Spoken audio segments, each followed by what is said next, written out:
I'd like to call this Jamestown Public School Board regular meeting to order. It is October 3rd, 2022, 5:15 p.m. in the Thompson Community Room of the middle school. Please note that the board met at 4 o'clock on a facility tour of the middle school. Thank you to Jerome Wagner and Mark Stillwell for giving us that tour. We'd like to welcome all those in the audience this evening. Please join me in the Pledge of Allegiance. I pledge allegiance to the flag of the United States of America and to the republic for which it stands, one nation, under God, indivisible, with liberty and justice for all.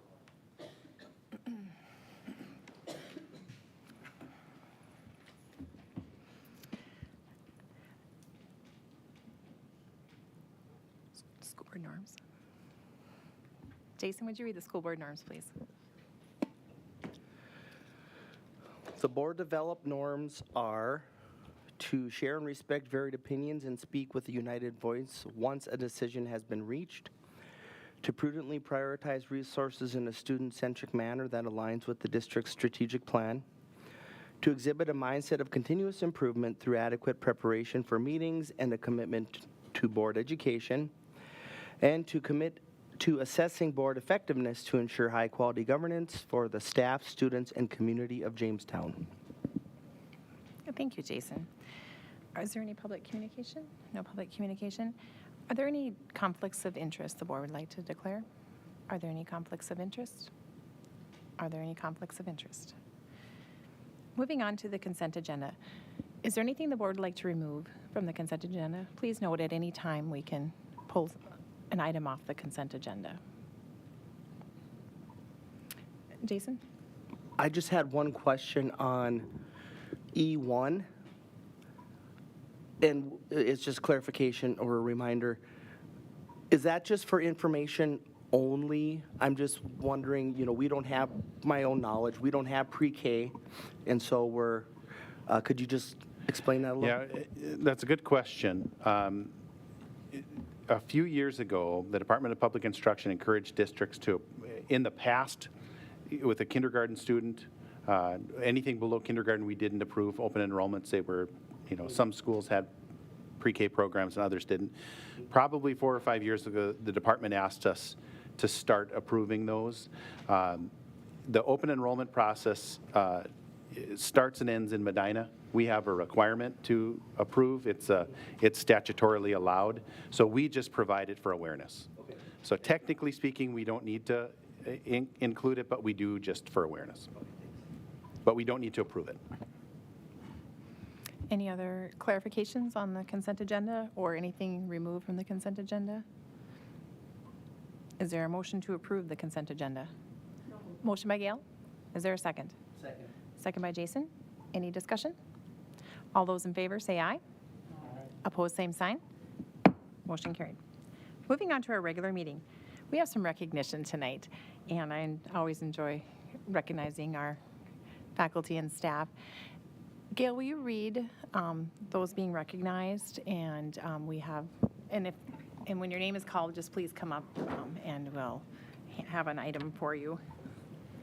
We would like to recognize Susan Corbell. She works at the high school in food service. Thank you for your 10 years of service to our district. Secondly, we would like to thank Bradley Honadel. He is a physical science teacher at our high school. Thank you for your 10 years of service. And it's great to see you both again.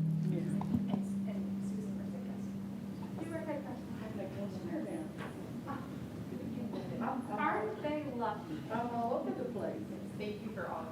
You worked this many years, you get to try a lot of different places. So thank you for your service. Thank you. I think we're going to get a picture here. Okay. Thank you so much. Thank you.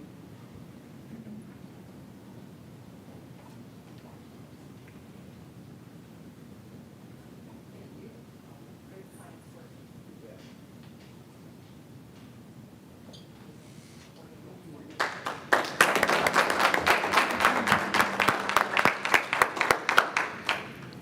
I'd like to add one thing. If you haven't checked out, Brad does a cartoon on his walls. If you're ever at the high school, stop in his room, and they're usually with his lesson of the day, and they are I should have mentioned, he's also an art teacher, and does remarkable cartoons. So they are always works of art. Thank you, Gail. No correspondence tonight, okay. And nothing under reports for tonight. Board education. Please come forward and we have Mr. Gaylor. Is it just you tonight? Yes. Thank you. I can't see around the camera to see if more people are sitting back there. So thank you for sharing the strategic competency choice ready topic. So you do have paper copies in front of you, as well as the file is linked to your agenda as well.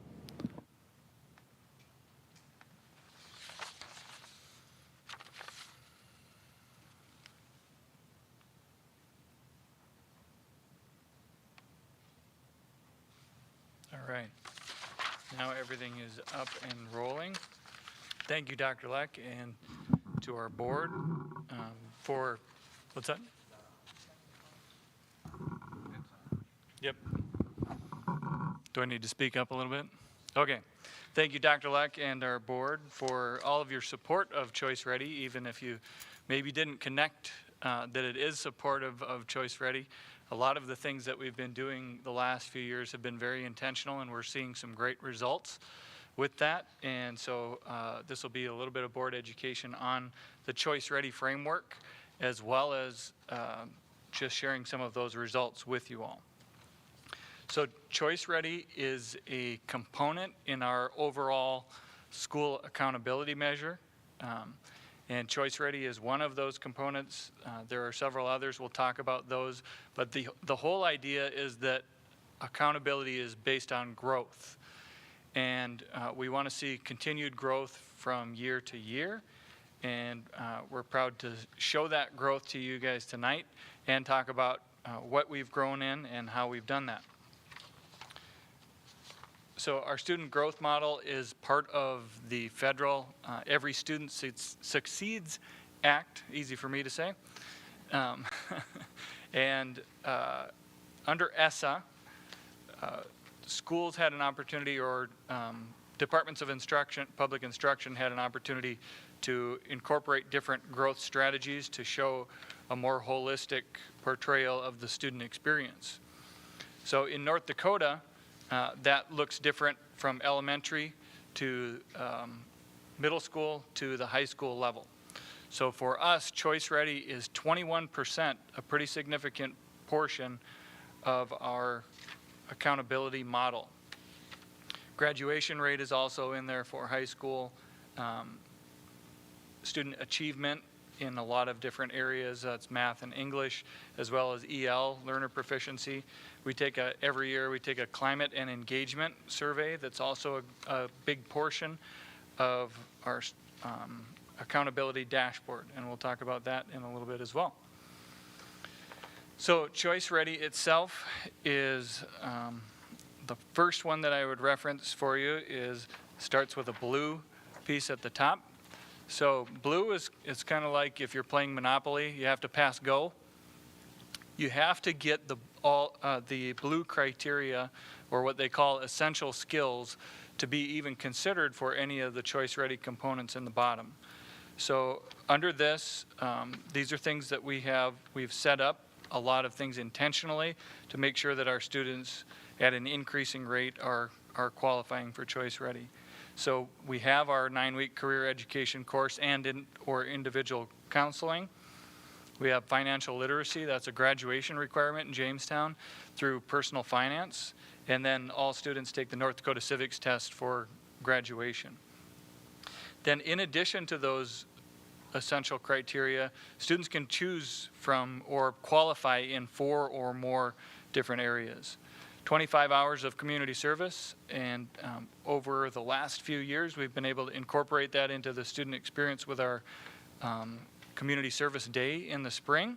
So students each year, if they're with us for all 4 years, will get that 5-hour day of community service. In addition, as a senior, they're planning the community service experience, and so our students will reach that, and a lot of our students involved in things like National Honor Society and increasingly our other activities are doing more community service projects. So a lot of our students are exceeding that by quite a bit. 95% attendance, and so that's just pulled directly from Power School. Career exploration experience, which is a little bit different than some of the things we'll talk about in Workforce Ready, but exploring careers could be as anything from a job shadow to the opportunities that our counselors are able to offer with inviting businesses in to talk about career exploration. 2 or more years in co-curricular or extracurricular would be the next one. A capstone project, which we talked about in the innovation task force last spring, but have not gotten off the ground in Jamestown yet. Online learning course. All of our students complete portions of some courses with online learning, and when you read the criteria, you're able to include that experience because it prepares them for that future readiness. And then demonstrate competency in 21st century skills, which we've begun the process of being able to certify those by that innovation task force, trying to define what our portrait of a graduate will look like. More to follow on that this year. So in the essential skills area, we've done some intentional things to increase the number of students each year that are qualifying for that. In the bottom, you see post-secondary, workforce ready, and military ready.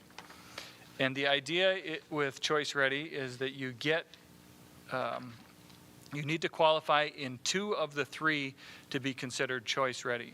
Ideally, we would have students qualify in all 3 areas. And each of them has specific criteria that the team at the state level that envisioned this has adjusted some over time. But it's remained fairly steady, that it's a balance of achievement and student experiences that you can get in a high school. And so on the achievement side, you can see things like minimum scores for ACT, SAT, things like a minimum score for GPA, involvement in dual credit or advanced placement courses increase or are indicators that increase students' post-secondary readiness, which we've added several new opportunities in the last few years, and thank you for your support on that. Algebra 2, receiving in A, B, or C, or if you're not using traditional grading, a 4, 3, or 2.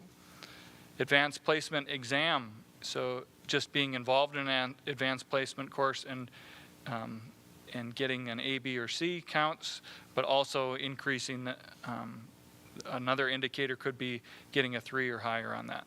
We don't offer any international baccalaureate, which is sort of like AP or advanced placement. This year we are, and we have had a couple of years ago, offered the College Ready math course.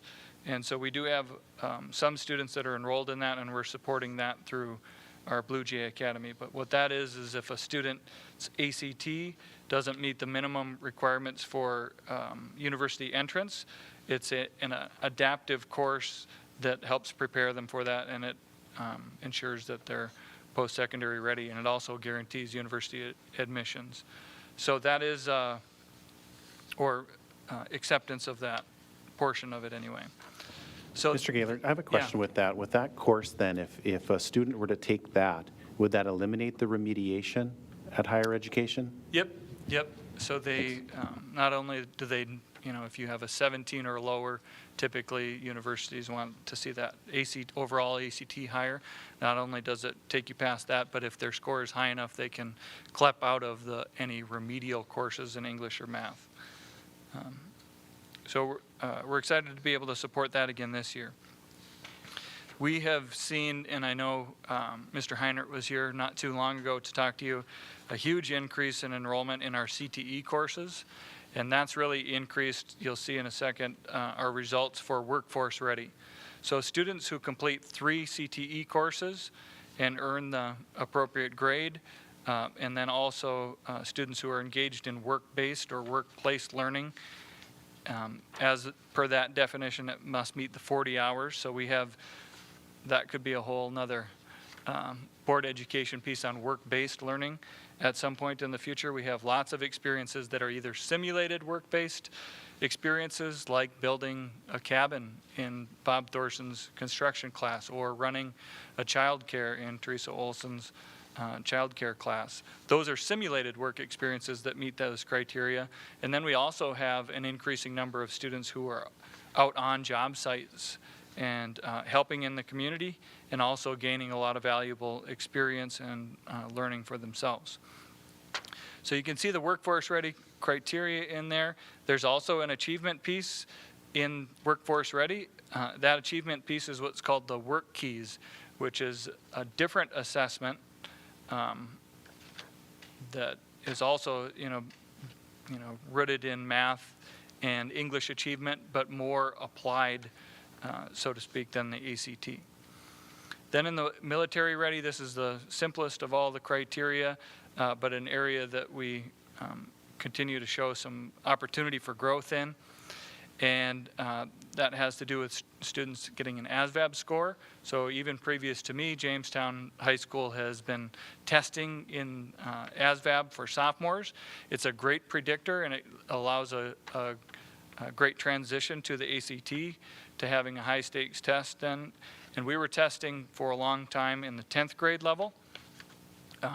What we saw is that from the math readiness standpoint, and also what we'll talk about is the Choice Ready Scholarship, how that's changed the game for us. What we saw is that our students are already taking now the NDSA as 10th graders, and we're transitioning that ASVAB to a junior level experience to try to increase those scores for students, and also to make sure that the ACT predictor is still there in place for them, so they can get that predictive score and understand what they need to focus on. Quality citizenship, this is an area that we can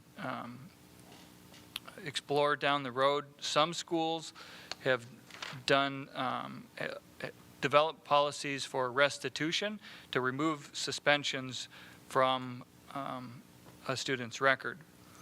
So what that looks like is whether that's engaging in a restorative practice or completing restitution, then that suspension is removed for the purpose of being military ready. Whenever a student signs up for the military, I get a letter, and it asks me to fill out if there's any adverse conditions.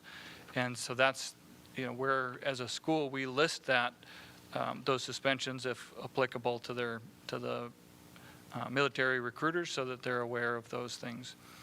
So quality citizenship is one of the criteria, and that's pulled directly from Power School. We have a great record-keeping system that's able to keep that.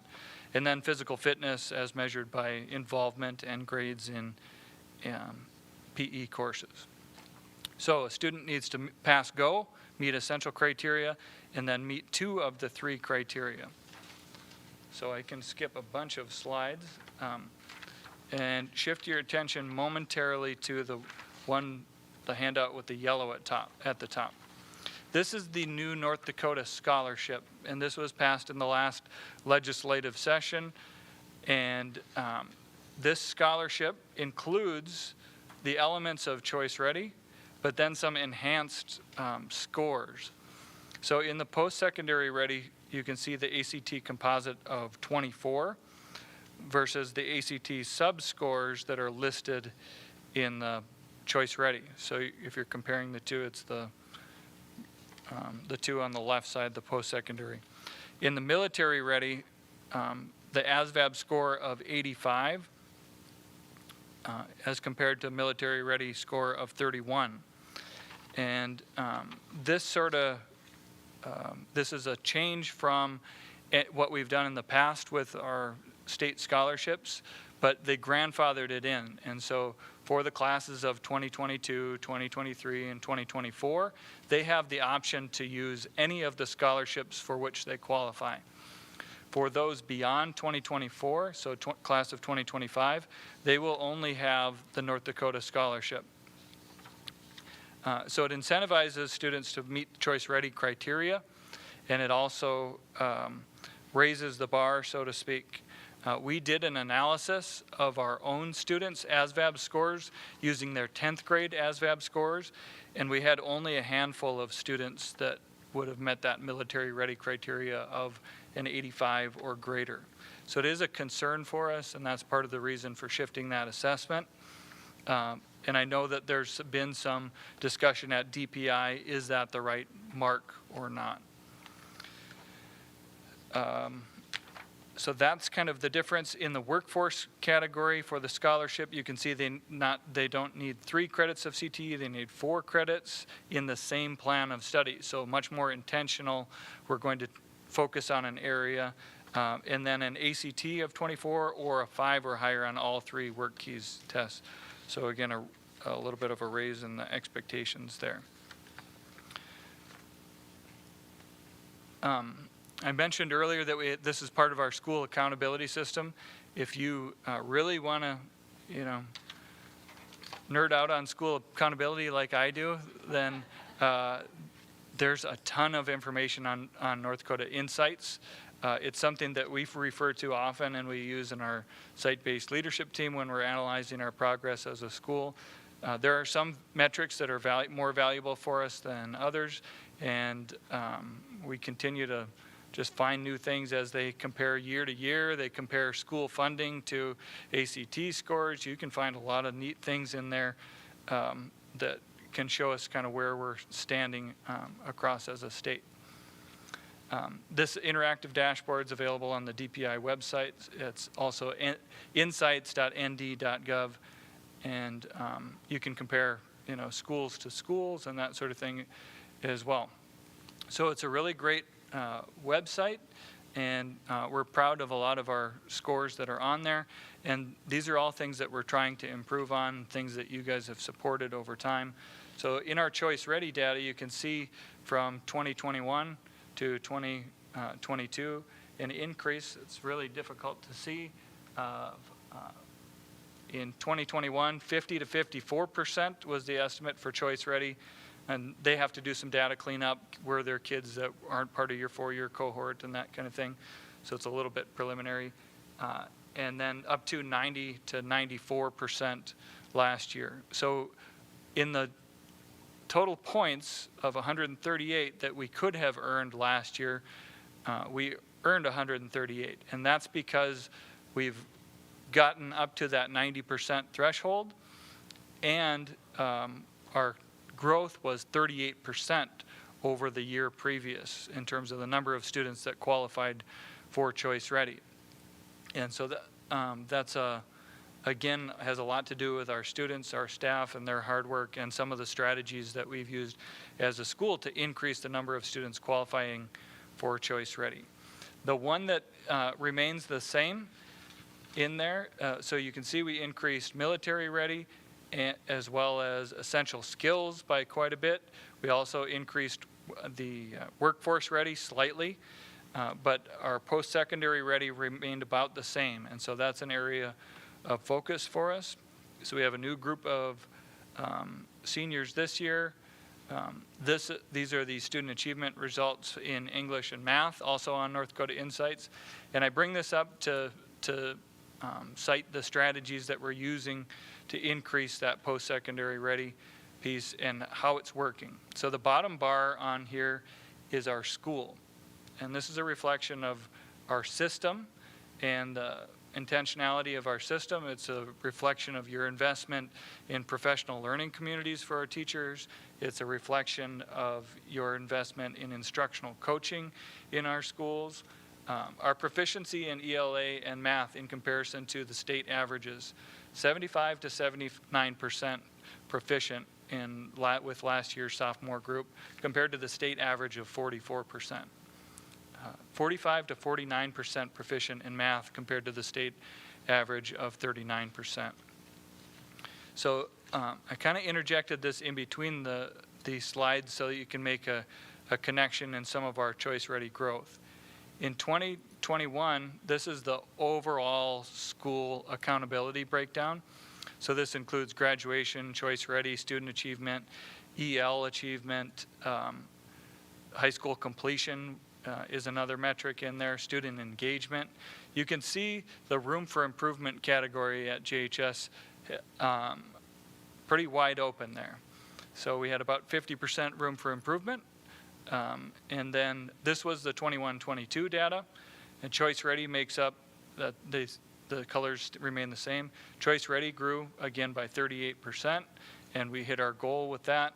On-time graduation grew, student engagement grew, student achievement in ELA and math grew, English language proficiency for our EL grew, even though slightly.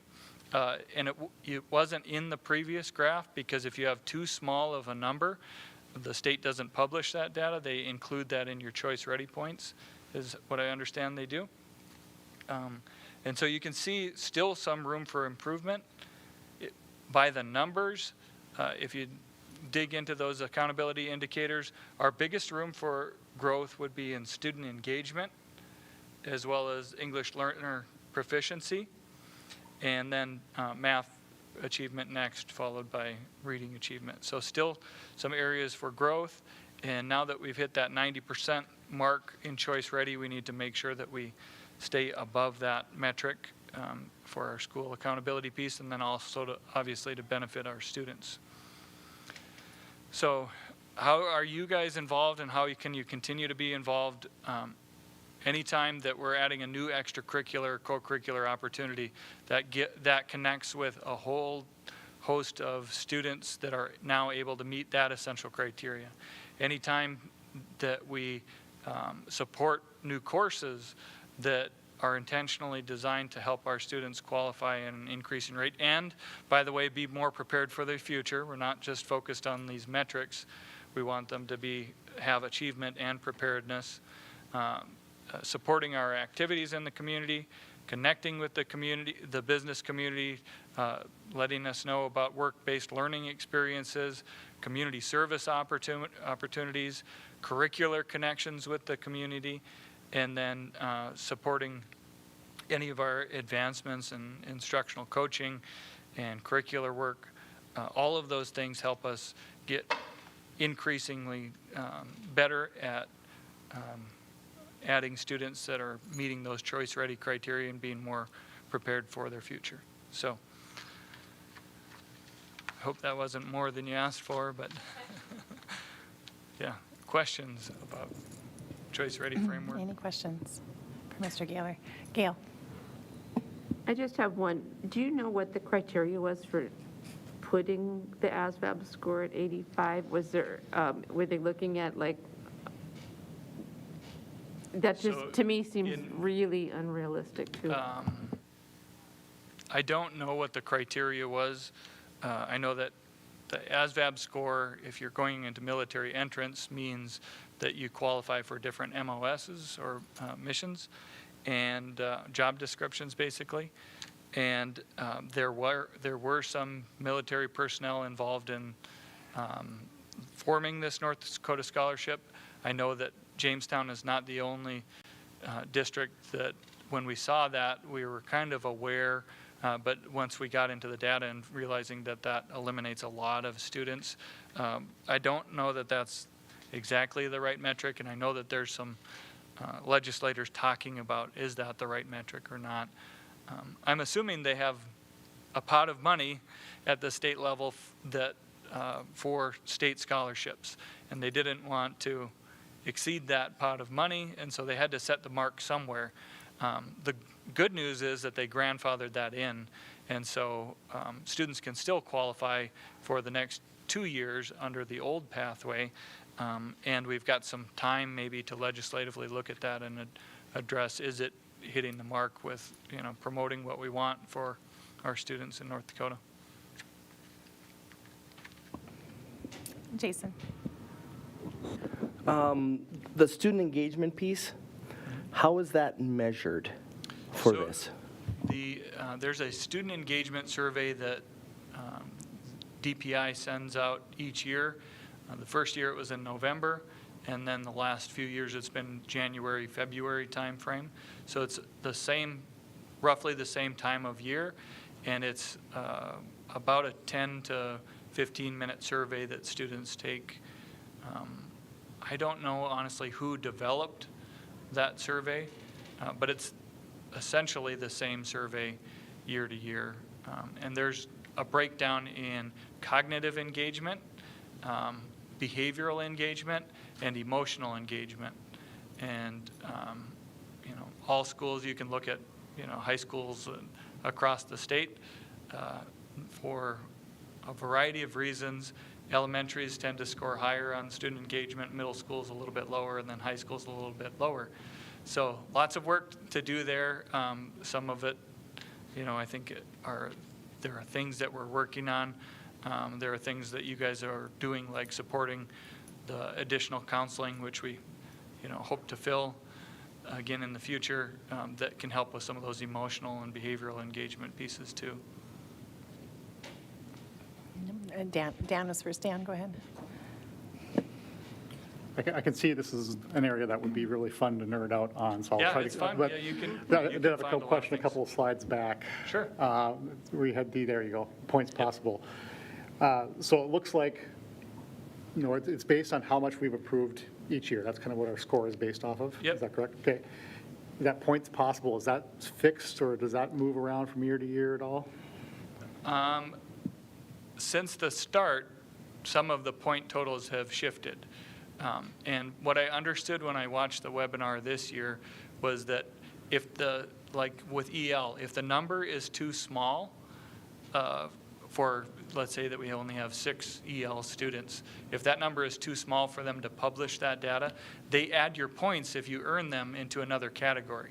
So for a while, we were looking at our Choice Ready scores and maybe a little bit misled, but they've been included in that.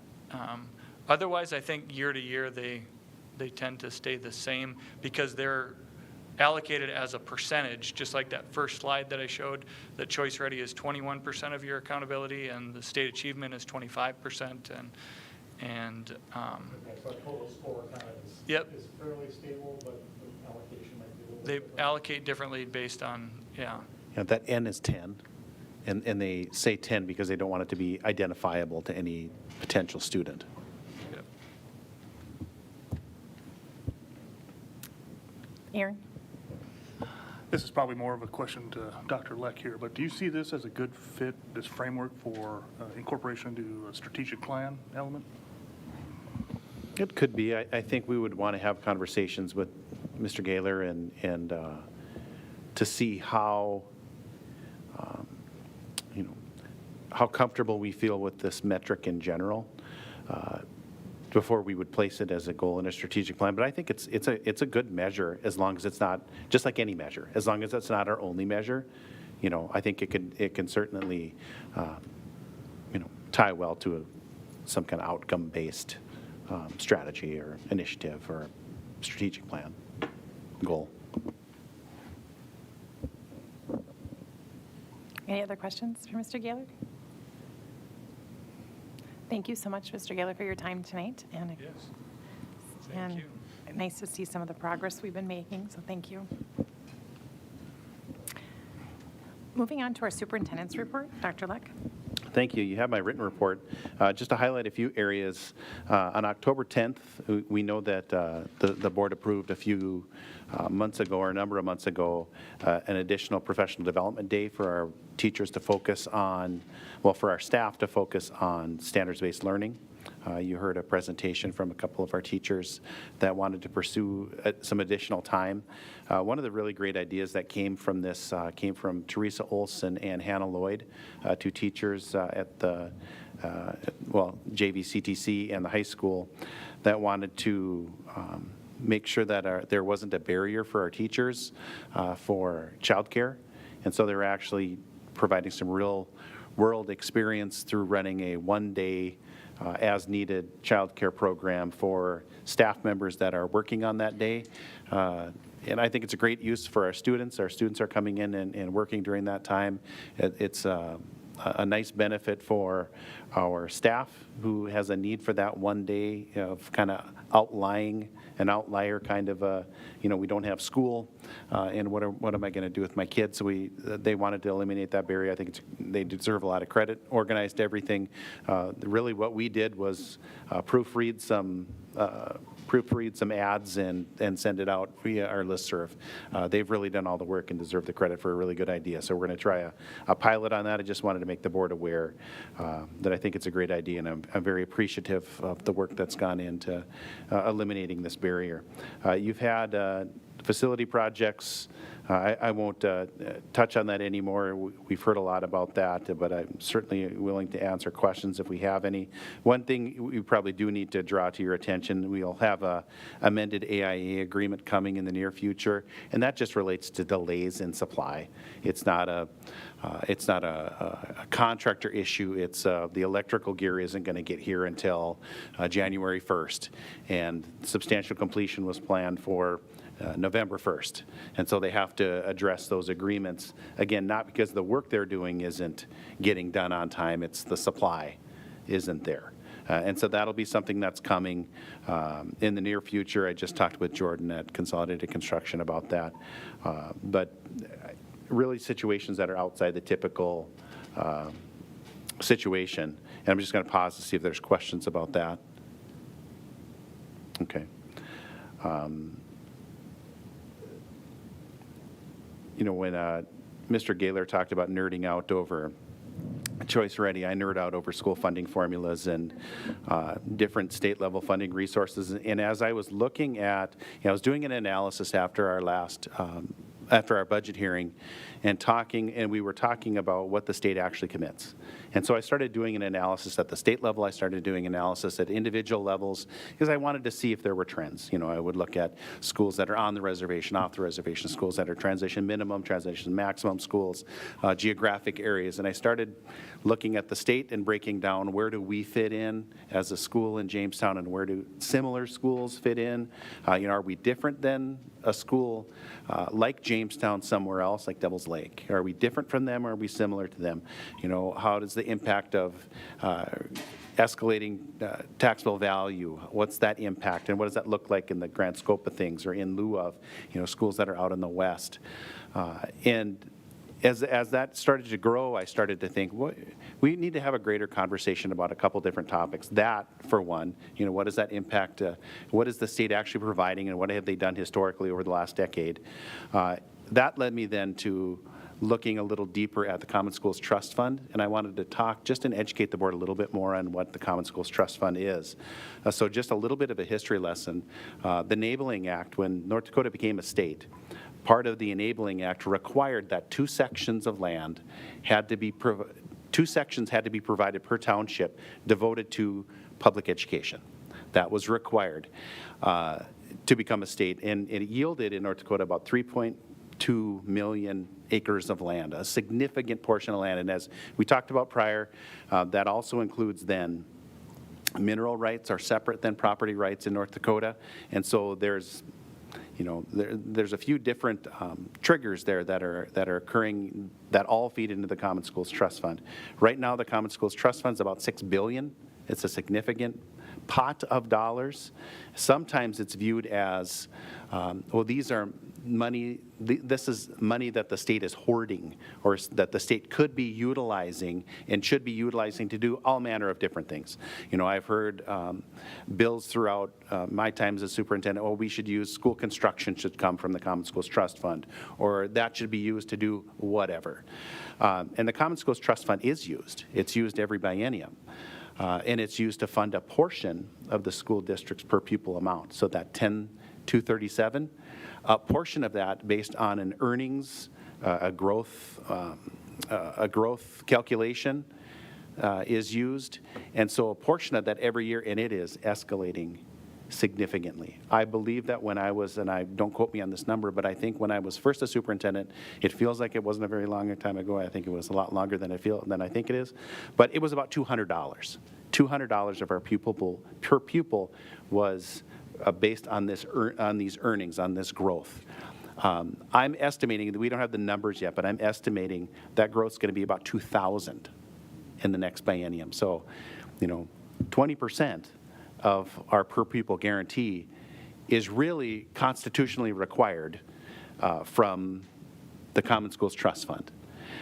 That's escalating. A lot of that escalation has to do with the mineral rights, and I think I think we understand that. So how much is coming in from revenue generated by these state lands, by this constitutional fund? So it's not a fund that the state can access. It's not a fund in a different way. Are you creating a bill that says, and maybe I should take that back, creating a bill that says we should utilize the Common Schools Trust Fund to fund school construction?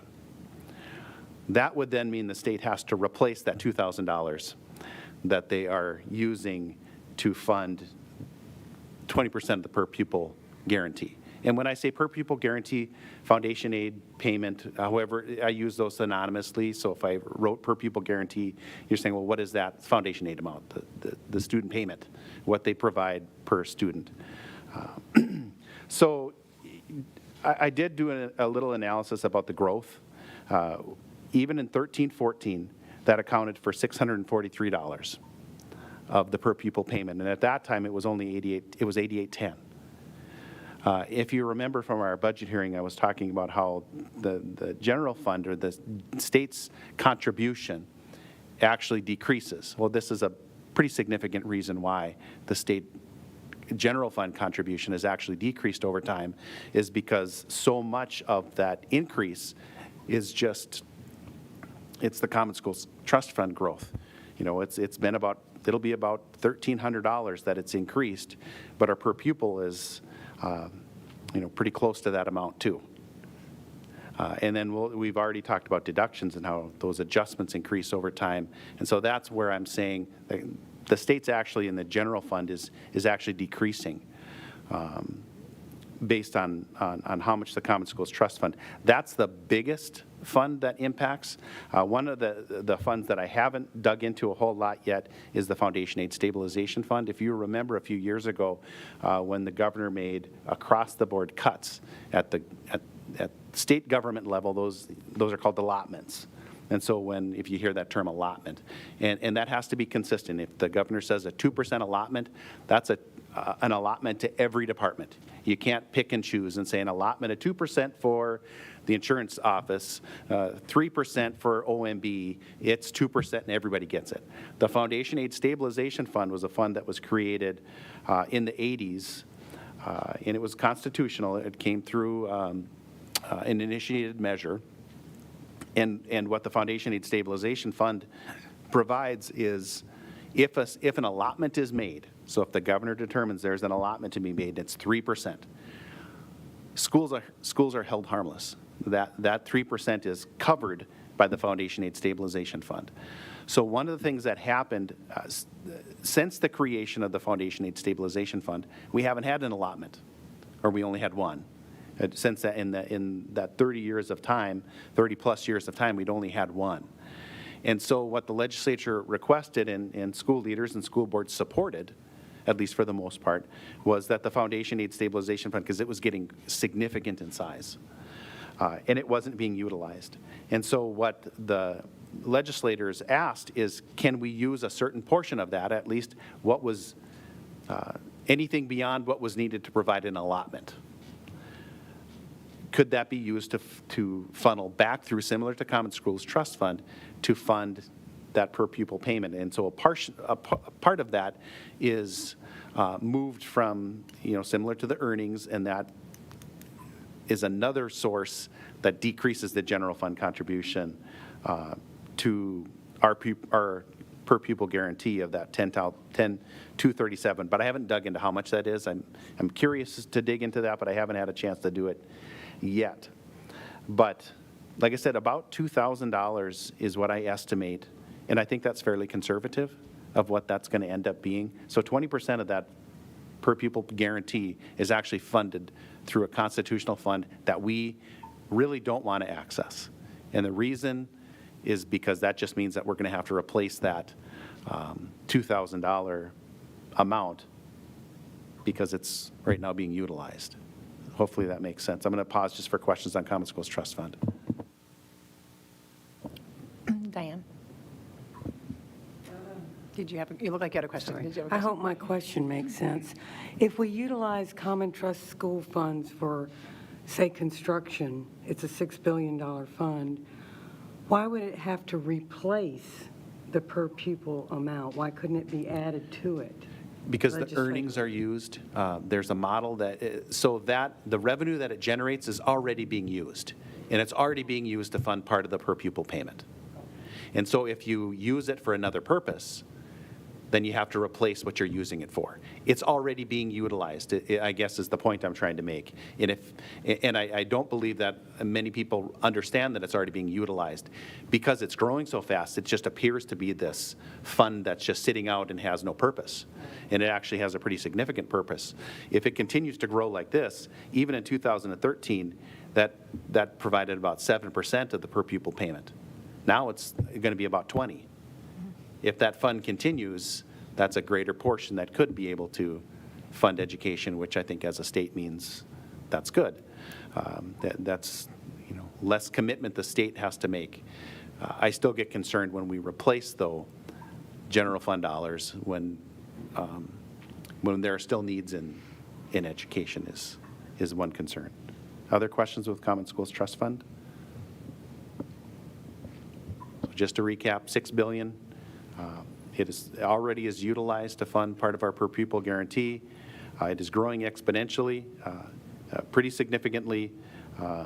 I would say the estimate of about $80 million is what we'll see an increase on next year. And I think that is conservative, but it's being well used now. And then we have another fund called the Foundation Aid Stabilization Fund that also funds part of that per pupil payment. That doesn't come from the state's general fund. So as that grows, and it just takes up, it just pays for a larger portion of the set amount. We don't get a 20% increase. No, So absolutely it's not. just set amount, so I It's just paying wanna a make sure greater it's- portion of what is allocated to schools. It's increased about 13% of that in the last 8 years. So it pays a greater portion, but absolutely we have not. The schools have actually seen a decrease in some ways of what we're actually being funded at. It's replacing, but I think in general, I would hope more people understand, or if they dig in, the Common Schools Trust Fund is being well utilized, and it appears to be a fund that just collects, and grows and has no purpose that we need to, and people feel like we need to find a purpose for it. It's being well utilized now. So other questions on Common Schools Trust Fund?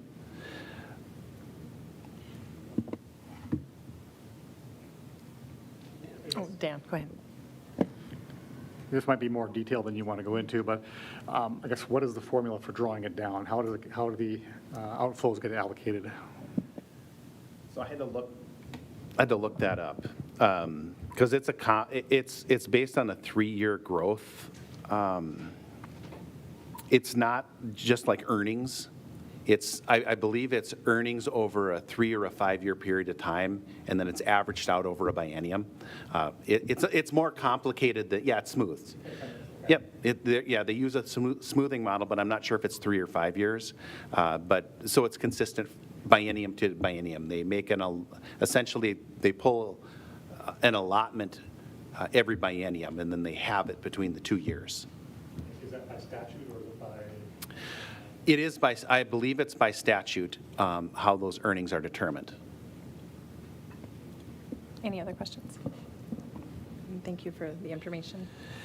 So that connects to the next area that I want to dig a little bit deeper into that we talked about at the budget hearing is the state's portion of the foundation aid payment.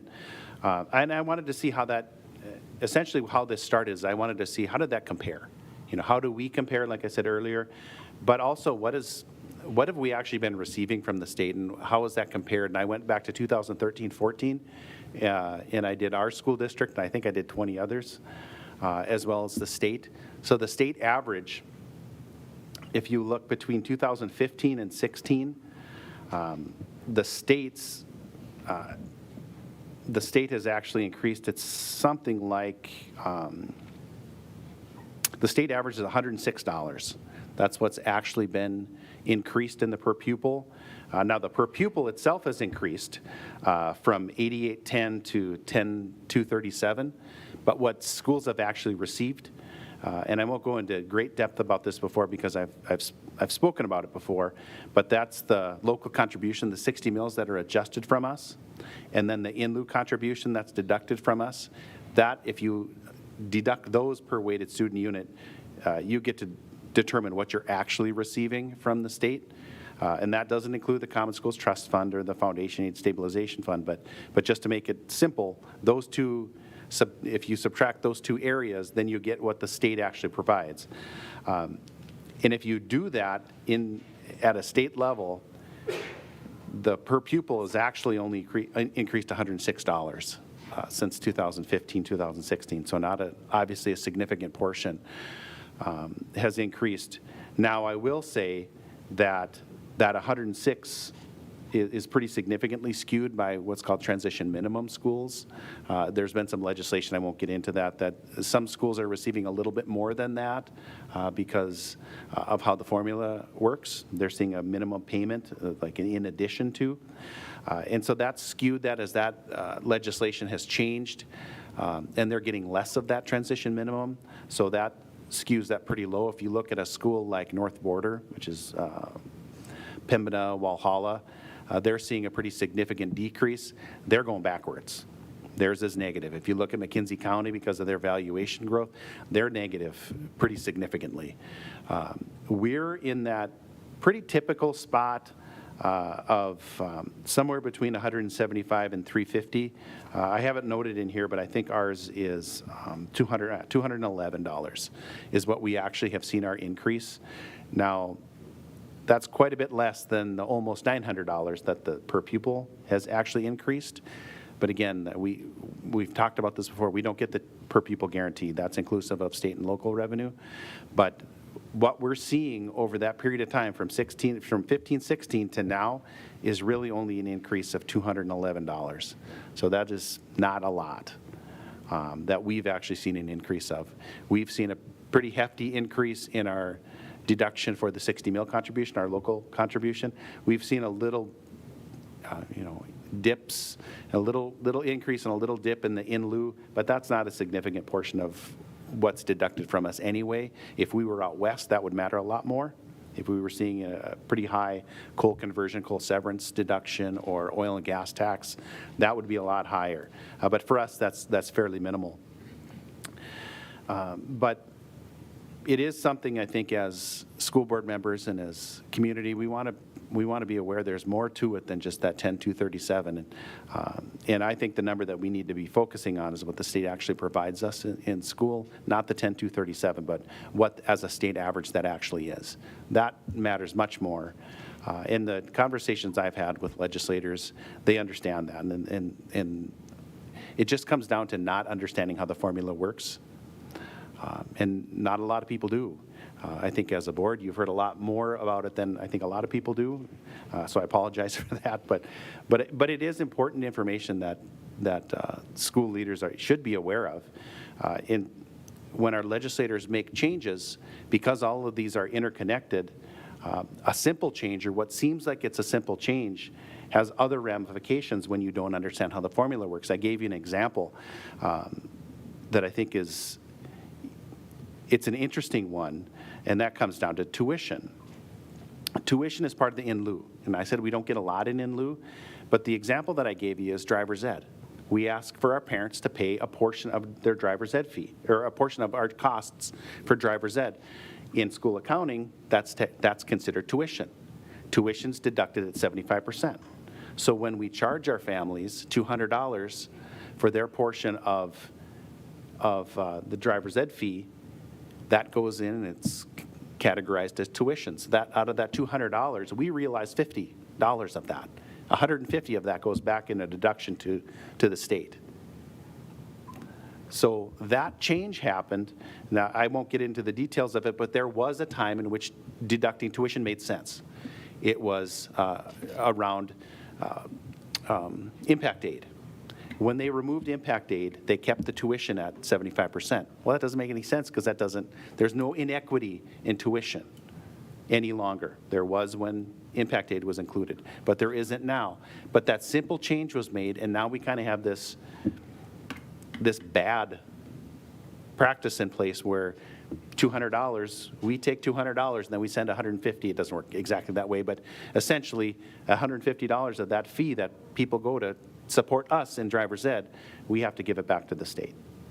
And those are the things that when people don't understand how the formula works, these kinds of things happen, and we need, I share these things as board education to the board so you can understand when you talk to legislators that there's more to it than these simple choices, and we need to know about it as school leaders so, when we advocate, we can communicate what doesn't pass the common sense test.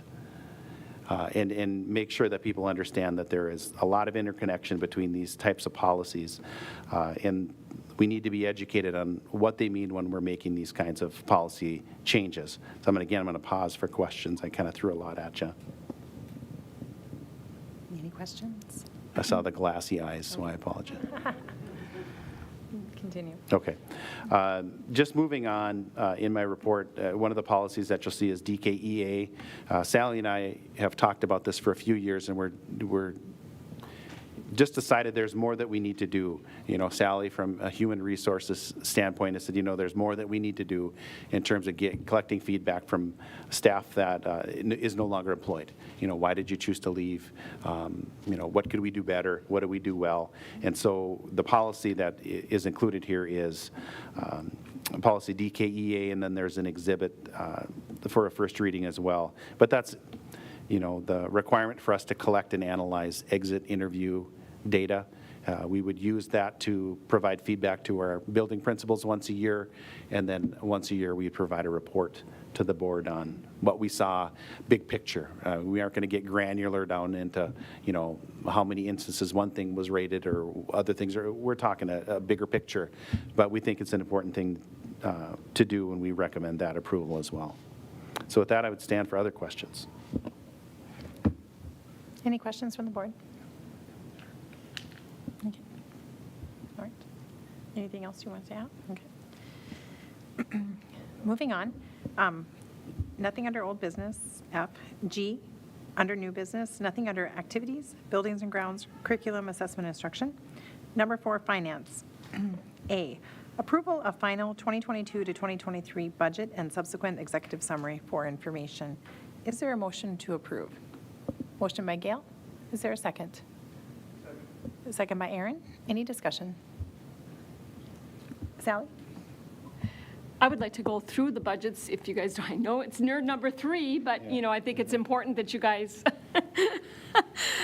everybody can maybe stand up and do a couple jumping jacks or whatever. But I won't go through every single budget in detail. The general fund is most important, and I will highlight some of the other ones and answer any questions. But just starting with the general fund, reviewing the revenue, and then going over the expenditures, and maybe reviewing some comparisons from the draft. But on the final budget, the local revenue, talking about the local revenue, which Rob has talked about, the state, he was talking about the state, sorry, he also talked about the local. But in the draft budget, you'll approve a mill levy, in the next motion.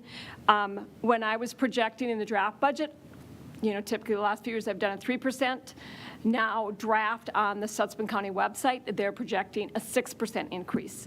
So the local revenue, I've obviously followed the recommendation, even though it's not final. So projecting that county, our taxpayer dollars coming in at about 6% increase. So that dollar increase from the draft is about $258,000. Oh, yes. I just want to add something, just kudos to the Stutsman County. I've been in a few different districts in my career. To have this on a website at the tip of your fingers, it's not generally this easy to get updated numbers.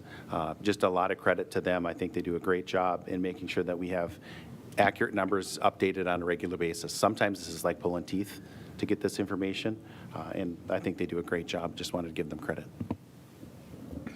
Thank you. Go ahead, Sally. The county revenue is the coal conversion, which is approximately $12,000 estimated. And the state dollars, The original projection, which, Dr. Luck and I worked on an estimated, ADM, what we thought maybe the ADM would be. And the final, we're going with what DPI, so that's a reduction, a little bit of reduction in the state revenue that we're projecting from the draft budget, about $430,000. The federal dollars, in the draft budget, if you remember, I did not have any ESSER dollars in that. Those revenue dollars were not in there. So in the federal dollars, it has all our title programs, our closed grant, IDEA B, all of those federal dollars. And in addition, the projected from, if you remember right, in June, Dr. Leck, you guys looked at a ESSER plan for 22-23 and 23-24. So the projected ESSER dollars in this year for ESSER 2 would close out that ESSER 2, $485,284. That will zero out ESSER 2. And projected spending in ESSER 3, which is in this budget, of $1 million, I thought I had that number right handy, about 1 point, sorry, 1 point, it's in the summary. Actually, yeah, the ESSER 3 funding that we're expecting in this, projecting in this budget cycle is $1.2 million, $1,246,216. So that leaves for the 23-24 cycle about $455,000 of ESSER 3 to close out all the ESSER grants. So that's the difference from the July revenue compared to the final revenue for the general fund. In the expenditures, salary and benefits, obviously, there were some people that went over the advanced, so that number has changed a little bit to show that. And the difference from the previous year is the retirements, changes in staffing, and plus a larger one is we did transfer, the ag program is really a CTE program.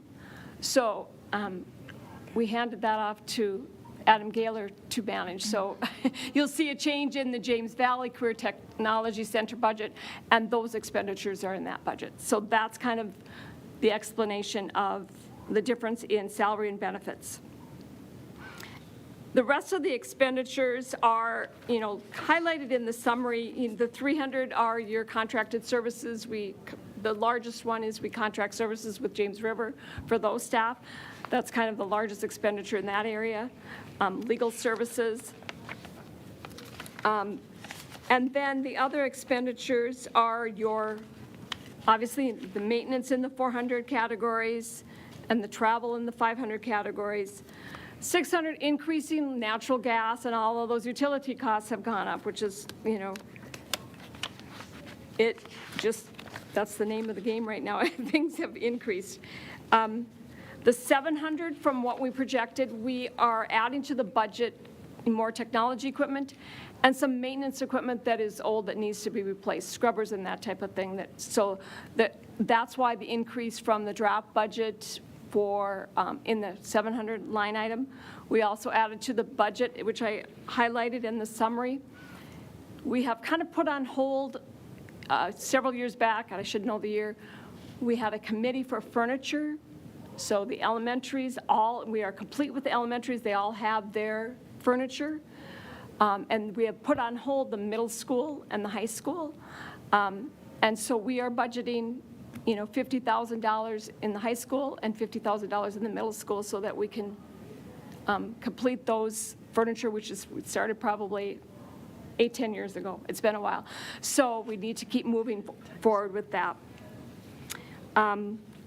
The 800 is a lot of licensing, software licensing, registration for conferences, dues and fees. That's what's in that 800 category. And the 900 category is unobligated federal funds, and this is where that transfer, still in there, the general fund, 70%, which was board approved of the ESSER dollars, being transferred over to the building fund for those projects. And that amount is $5,513,240 that's budgeted to transfer over to building fund.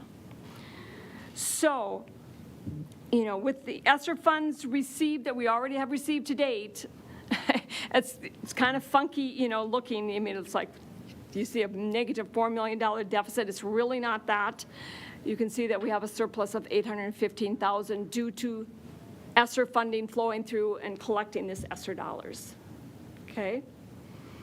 In July, my goal was in the draft budget, but we did have to put that ESSER dollar, is that budget reflects what, other than that ESSER transfer, what the general fund would look like if we did not have those ESSER dollars. So the board can look at that and go, okay, obviously with Dr. Luck's leadership and all the funding going to the projects, which is great, and there'll have to be some decision made on what's being funded with the ESSER dollars. But that's, you know, for down the road and, you know, some of the closed things, because those are funding through 24, 25. So, but that was my goal over the last 2 years, is to take that draft budget so you knew what it was. This is what you have in the budget without ESSER funding. So you kind of knew that. Any questions on the general fund? Can I make a comment related to the ESSER dollars Yeah. and what's remaining? So our goal really has been to claim as much as we can outside of, you know, Sally talked about how there's a little bit of ESSER 3 is left. The purpose of those funds that we have left are to fund those new initiatives or additions that we wanted to continue through the length of the program, like the additional counselor, mental health counseling that we've had in the last couple of years. Those are things that would be continue to be funded, but we will have to make a decision at the end of these programs how we're going to sustain them, or what programs are going to continue once closed has finished. That's our comprehensive literacy state development grant and ESSER. With additional counseling services, behavioral health counseling. Those are all decisions we're going to have to be making in the next couple of years. So it's wise that we start thinking about those now in terms of priorities. Aaron? And then just as, from a board perspective here, then I think we're going to expect to see several budget revisions as we go through the year just to handle the transfer of dollars from general fund to building fund. Is that right? You approved in the July draft budget, you approved that transfer, so the transfers are being made. Just from the fact that they're in the 900s. Yes. Yep. Okay. Any other questions on the general fund? I won't go on and on about the other funds, but if anybody has any questions. The next budget is a special reserve, which is the same as it was in the draft in July. And again, that's a little savings account, which would take a board resolution to transfer 50% to the general fund. Okay. The building fund is adjusted for the increase, I talked about in the general fund, increasing the tax dollars per the county. So that revenue has been increased on the building fund side also for those 10 mills. Okay. And the expenditures are the projects that you see. Pretty much the $7,000 is, for the project costs. And then the transfer of the payments on the middle school green space of $60,000 and repairs and construction work. So that's pretty much the building fund. You can see that it comes up with a negative balance, but the certificate of indebtedness is already in the building fund, it's already in that building fund balance. So the estimated ending fund balance for the building fund is $182,000. Any questions on that? Okay. The debt service is where we make our payments out of. So this is just funds that we transferred from general fund for the certificate of indebtedness loan, and also the green space payment. So that's the only thing. You can see it's a wash, transferring funds from general fund and building fund, and making the payments out. So that's just a zero revenue and expenditures. The food service budget, Cindy's new to this, so we just went with the draft budget that Joe created, and she's doing a great job. I didn't make any changes to it, so like I said, this is the food service budget that Mr. Oster and I worked on last spring. The activity budget is the same as draft. So I don't have any, unless anybody has any questions on activity budgets, we can go on. Okay. The health insurance budget is obviously the revenue, the employee and the employer contributions. We were fortunate to have a good year. Looking at the expenditures, I tweaked some things for claims, shuffling the money on what area it's coming to. Did not make dramatic changes, but just felt like studying out the budget a little bit more, that more money needs to be in claims and, and less in fees. So just kind of tweaking what the location was on where the money was being spent. So hopefully we have another good year of health insurance. And the last is the Career Tech Center. Obviously, with the Choice Ready grants and the salary for the ag position, Mr. Gailey and I worked on budget revisions for those. And he also adjusted some, because he got some final numbers from the state CTE for programs that they have up there. So adjusting revenue for those areas also.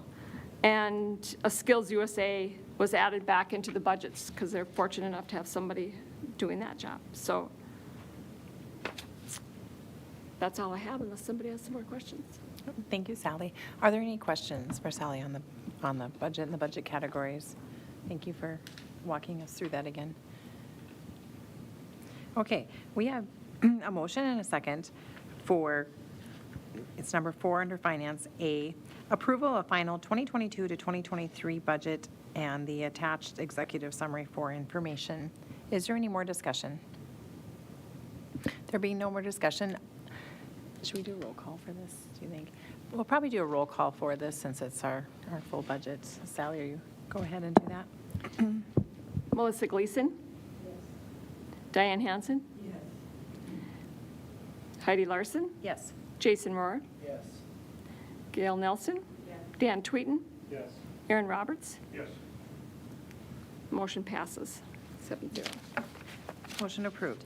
Moving on, B, approval of the 2022 to 2023 resolution for tax levies. Is there a motion? Motion by Aaron, second by Gail. Any discussion? Any discussion? Dr. Leck?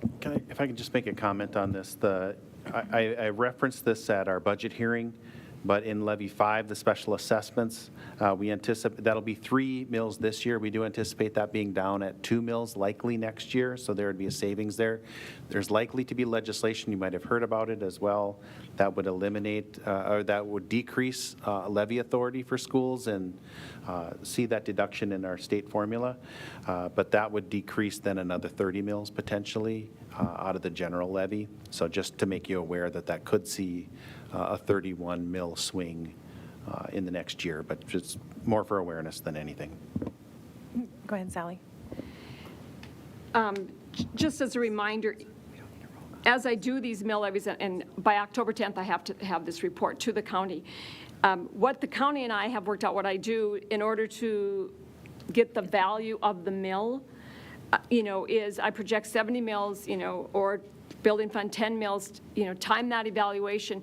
But then what we do is I bump up the number a little bit so that if the valuation, goes up a little bit, we get the full valuation of that. We don't get more and, we don't get less. So it just, some people just say, give me, even if it turns out to be 7 or 8% higher, we're saying that this is the fund trying to save taxpayer dollars. This is the money that the district would like to get in. Dr. Leck? Yeah, just to kind of follow up on that, the way the deadlines work make this kind of an unusual thing. We have to do this by October 10th. The finalization evaluation doesn't happen for a few months yet. So we have to, what Sally is trying to say is we have to estimate a little bit. I don't like that. I don't like that we have to do it. I don't think anybody does. I don't think the county likes to do that either, but it is what it is. But we just need to understand what Sally's saying is we have to estimate because the deadline isn't until later. Any other questions? Okay. Jason, go ahead. Could you just review again what number 4, the miscellaneous mill levy is? It's another one I like to talk about. In the past, there used to be a number of levies that existed for school districts to access or request to the public. Asbestos, technology levy, transportation levy, and you could go out to the public and say, you know, we need support and we need help. And what the state did is say, when our funding formula was changed a decade ago, they said, we're going to eliminate all these separate levies that school districts can ask for, and we're just going to give you authority to go to 12. And so that's what this is this amalgamation of all these levies, separate levies that did exist that schools could access. And if you added them together, it was 12. And so that's how they got to 12. Any other questions? Okay. So we have a motion and second for approval of the 2022 to 2023 resolution for tax levies. All those in favor say aye. Aye. Opposed, same sign. Motion carried. Number 5, personnel. A, approval of extended contract for Amy Tarno for 6 sections in semester 1 for business, including 1 extra section of computer applications at a salary of $4,211.74. Is there a motion? Motion by Gail. Is there a second? Second by Jason. Any discussion? Any discussion? We have a motion and a second for approval of extended contract for Amy Tarno for 6 sections in semester 1 for business, including 1 extra section of computer applications at a salary of $4,211.74. All those in favor say aye. Aye. Opposed, same sign. Motion carried. Under B, superintendent evaluation timeline, it's in the drive, but if you could get your evaluations, including myself, Amy will probably be calling me, reminding me. But if we get your evaluations done by the 19th, and you can actually do them sooner if you'd like, they're available. Amy will compile them and get them to me, and then I will meet with Dr. Leck prior to our meeting November 7th, and that's when we will review and vote on that evaluation. Is there any questions on that process? Go ahead, Diane. Is the note in front of us all we need to do, Amy? Yep. Okay, thank you. Okay. No, you're up to date. Okay, perfect. Okay. You had a pink slip? Okay. All right. Any other questions? Okay, moving on. C, horizontal advancement report for your information. Any questions on that? Otherwise, moving on. Number 6, policy and procedures. A, approval of the second reading of the policy ACBF, medical marijuana. Is there a motion? Motion by Gail. Is there a second by Diane? Any discussion? Any discussion? We have a motion and second for approval of the second reading of policy ACBF, medical marijuana. All those in favor say aye. Aye. Opposed, same sign. Motion approved. B, approval of the first reading of policy DKEA, exit interview. Motion by Gail. Is there a second? Second by Dan. Is there any discussion? Dan, go ahead. You'd mentioned in the policy or some discussion about this being potential public information. We would share with the board, which would be public information, Okay. the analysis of what we found. So we would do this multiple times a year. Once we would do a high-level analysis of what we saw, share that with the building level administrators. You know, what are the takeaways? You know, we're seeing staff leave because of what reason? You know, was it compensation? Was it benefits? Was it environment work conditions? Was, you know, whatever the issue was that we can share with them. We would do that. We estimated in November, and then we would work to, if there are areas that we can improve upon, we would want to do that and then report to the board at the end of the year. Okay, so it's just a summary, it's not the actual exhibit or anything like Correct. that? Okay. Yeah, absolutely not. We wouldn't be granularly reporting to the board how 25 different people, we would be looking high level. Non-identifiable. Yep. Non-identifiable, yes. Okay. Thank you. Good question, Dan. Any other discussion? We have a motion and second for the approval of the first reading of policy DKEA, exit interview. Any other discussion on that? Any other questions? Okay. There being no further discussion, all those in favor say aye. Aye. Opposed, same sign. Motion approved. And there's also the exit interview questionnaire, DKEA-E, for you to review. Number 7, tuition. A, approval of a tuition agreement for a kindergartner and fourth grade student to attend Kensal Public School for the 2022 to 2023 school year. Is there a motion? Motion by Gail. Second? Second by Aaron. Any discussion? All those in favor say aye. Aye. Opposed, same sign. Motion approved. B, approval of a tuition agreement for a kindergarten student to attend Kensal Public School for the 2022 to 2023 school year. Is there a motion? Motion by Dan. Second by Gail. Any discussion? All those in favor say aye. Aye. Opposed, same sign. Motion approved. Number 8, and nothing under other. Are there any items for future agenda or retreat coming up? Any other items? Okay. If there's some items that you think about, and please let Dr. Leck or myself know, either for the retreat or future agenda. Moving on, meetings to be scheduled. There's a Health Insurance Committee meeting on Monday, October 10th at 3:45 p.m. in the multipurpose room at the middle school. B, District Technology Committee on Thursday, October 13th at 3:30 p.m. Is that upstairs in the lab, or we'll have to find the location? It typically is in the lab. Okay. All its teams. Okay, we can figure that one out and report that. C, school board meeting member facility tour at the Transition House and Gusner Elementary beginning at 4 p.m. on Monday, October 17th. And then, board, remember that our next meeting, October 17th, we're going to have our school board meeting on Monday, October 17th at 5:15 p.m. in the Gusner Library room at Gusner Elementary. So just a reminder for that. And the North Dakota School Board Association School Law Seminar, October 27th, 2022 at 8 a.m. in Bismarck, and following up the convention, October 28th, 2022 at 8 a.m. in Bismarck also. The monthly superintendent evaluation is curriculum and student support services and community relations. Any other business to discuss? The adjournment tab is updated. The adjournment tab has been fixed, so there being no further business before the board, the meeting is adjourned. Thank you.